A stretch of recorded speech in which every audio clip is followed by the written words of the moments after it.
Hi folks, Matt Easton here, Schola Gladiatoria and Eastern Antique Arms, and so I've got a couple of bits of news, but I also thought I'd give you some information as well. So first up, for any of you who are interested in antique swords, I've got to mention, if you don't follow my Facebook page or you just haven't looked there for a while, I have a new website for Eastern Antique Arms. It's long overdue. In fact, my hand was forced because I had problems with the hosting, but that's actually been sorted out now. But at the same time, I thought, well, you know, I've got to bite the bullet. I've got to throw a new website up, and so I did. I think it looks a bit more 21st century than the previous website I had up. So go and have a look at that. Obviously, I'll put a link below, but it's antique-swords.co.uk. I'm putting new stock up on there at the moment, and that leads me on to the second point. So, so go and have a look at the new website. Follow the Facebook page if you haven't done already, because I put news up there and updates and stuff like that. But I have a absolutely fantastic sword which has just gone up for sale on my website, and it is this that I'm holding here now. One thing I will say about this is this has a great history and provenance in terms of who owned this sword. He was a Lieutenant Colonel of the Seaforth Highlanders, previously the 72nd Highland Regiment of Foot, and he served in Afghanistan and he served in the Egypt campaign. And recently I've been talking about the Battle of Tel el-Kebir, and amusingly, by pure coincidence, he was also at the Battle of Tel el-Kebir. I always seem to end up with these Tel el-Kebir swords anyway. Funnily enough, I was just looking at yet another one in a different room. But he actually was mentioned in dispatches, which means that essentially he was written back officially about his sort of heroic conduct and for a particular action in Afghanistan. If you want to find out more about that person, then go and have a look at the listing on Eastern Antique Arms website, and you'll find a link there and various information about him. But I'm going to talk about this model of sword relatively briefly for me. And I think it is one of the best looking models of sword. Let's dispense with the scabbard because you really want to see the blade. I think it's one of the best looking British regulation models of officer's sword from the 19th century, but moreover, I think just of any period of sword, to me personally, for my personal taste, obviously I like military swords and I like sabres. Is this a sabre? Well, actually no, it's not technically. It's a straight sword and it's double-edged, so we wouldn't really call it a sabre at all. I know that in France it would be called a sabre because it's got that style of guard, and perhaps Americans might call it a sabre, but technically it ain't a sabre. It's what do we call it? It's a straight double-edged sword. In its period in the 19th century, it was known as a broadsword or a claymore. It's obviously not, by the comparison of other periods of time and other types of sword, it's not really what we'd call a broadsword. But nevertheless, the blade, at least, descends from the basket-hilted broadsword. Now, let's look at one of those for a second. So here's a very slightly earlier and slightly broader, it must be said, example. And this is not a Wilkinson, that is a Wilkinson, but this is a well-made, what's called the 1828 pattern Highland officer's broadsword, and it has a basket hilt, you'll notice. So it has a basket hilt modelled on earlier styles of basket hilt from the 18th century. And so they decided that officers of the Highland regiments within the British Army would retain a basket-hilted sword that would go with their full Highland dress, their feather bonnet and their kilt and everything else, their dirk, the whole shebang. So they looked like proper Highlanders, and it was thought scare the bejesus out of the enemy. But generally speaking, it was to do with reinstilling a sense of national pride, I suppose, within the Highland regiments, bearing in mind that 100 years earlier there'd been the Highland clearances and obviously the Jacobite uprisings and everything else. So it was a sense of essentially trying to reinvent Highland pride but bring it into the kind of warrior ethos of the so-called warrior races in the Victorian sort of vision of the world. So you had for example, the Sikhs, the Gurkhas and the Highlanders, and they were seen as these kind of warrior races. Obviously that's rubbish, but nevertheless it was very much promoted within the British Army. So the Highland regiments were given all their Highland stuff, and one of those things was a Highland broadsword. Now, in the middle of the 19th century, around the 1850s, it was found, for various reasons, that officers in Highland regiments were starting to not want to carry a full basket hilt, particularly if they were of field officer rank. That means if they were a major or above, so major, lieutenant, colonel, colonel, blah, blah, blah, all the way above there. And so if they were a field officer rank, if they were field officer in a Highland regiment, the important difference is they would spend most of their time sitting on a horse. And if you're sitting on a horse, these basket hilts can be inconvenient, particularly worn from the type of belt hangers that were worn at that time. That's one possible explanation. Another possible explanation is that people were learning saber method, and it's not particularly easy to use a basket hilt trying to hold this like a saber, although you can do it, as I'm doing here.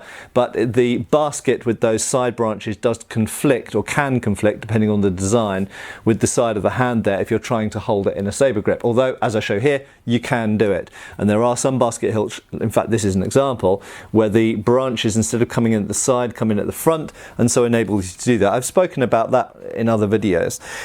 But for these reasons and various other reasons, unofficially, some of these Highland officers started putting saber hilts on their broadsword blades. So you'll notice there is a slight difference. This is double fillered and this is single fillered. That's partly regimental difference. But you will notice that they are essentially the same type of blade. They're straight, double-edged, with a filler up the middle, or two fillers, with a ricasso at the base.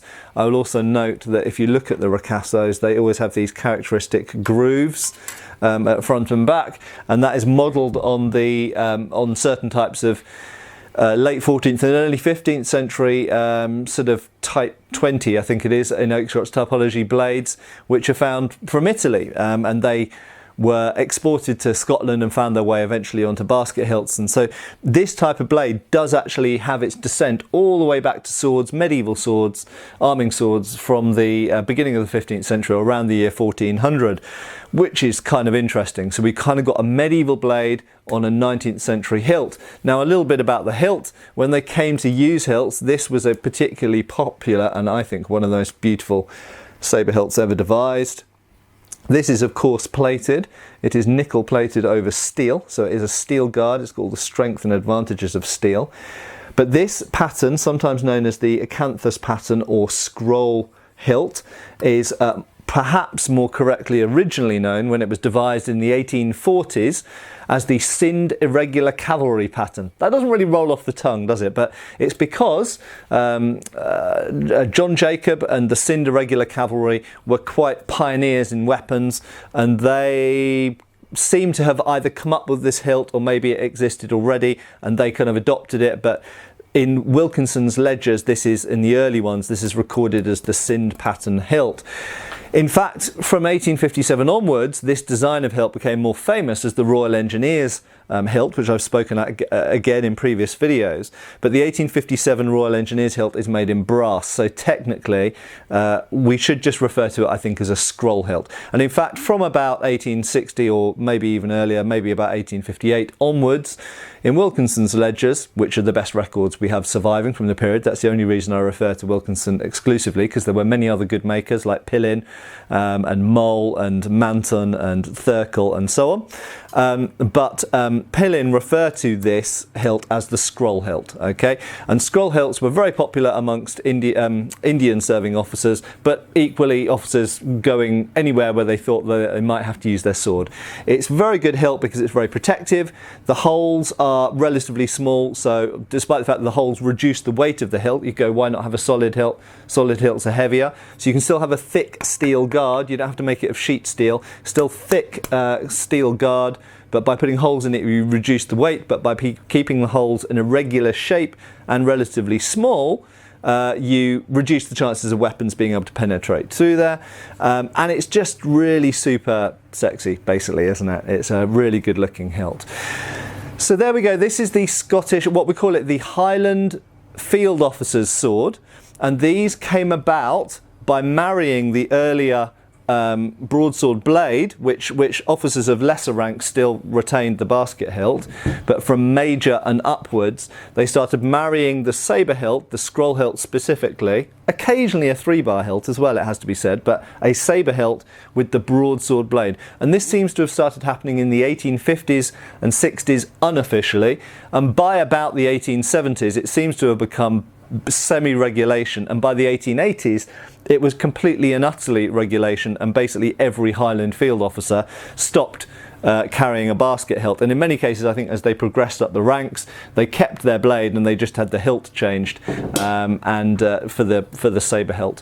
One final thing to mention is that this type of hilt was used even right the way through World War One, but the backstrap, you'll notice, is partially, just get to focus on the backstrap for you, it's partially checkered. So it's checkered there for the thumb to go against when you're holding it in a saber grip.